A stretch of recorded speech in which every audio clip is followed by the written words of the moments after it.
When you have entered the land the Lord your God is giving you as an inheritance, and have taken possession of it and settled in it, take some of the first fruits of all that you produce from the soil of the land the Lord your God is giving you, and put them in a basket. Then go to the place the Lord your God will choose as a dwelling for his name, and say to the priest in office at the time, I declare today to the Lord your God that I have come to the land the Lord swore to our ancestors to give us. The priest shall take the basket from your hands and set it down in front of the altar of the Lord your God.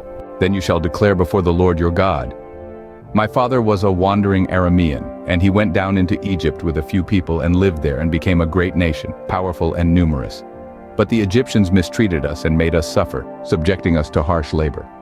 Then we cried out to the Lord, the God of our ancestors, and the Lord heard our voice and saw our misery, toil, and oppression. So the Lord brought us out of Egypt with a mighty hand and an outstretched arm, with great terror and with signs and wonders. He brought us to this place and gave us this land, a land flowing with milk and honey. And now I bring the first fruits of the soil that you, Lord, have given me. Place the basket before the Lord your God and bow down before him. Then you and the Levites and the foreigners residing among you shall rejoice in all the good things the Lord your God has given to you and your household. When you have finished setting aside 1/10 of all your produce in the 3rd year, the year of the tithe, you shall give it to the Levite, the foreigner, the fatherless, and the widow, so that they may eat in your towns and be satisfied.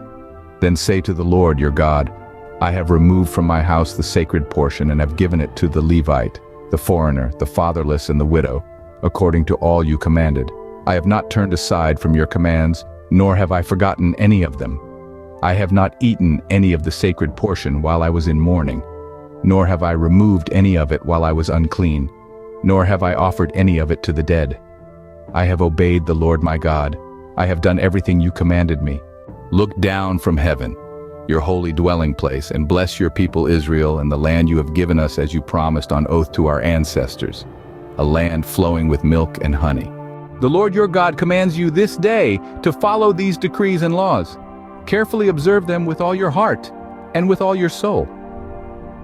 You have declared this day that the Lord is your God, and that you will walk in obedience to him, that you will keep his decrees, commands, and laws, that you will listen to him.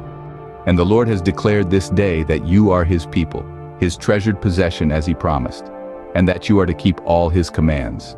He has declared that he will set you in praise, fame, and honor, high above all the nations he has made, and that you will be a people holy to the Lord your God as he promised.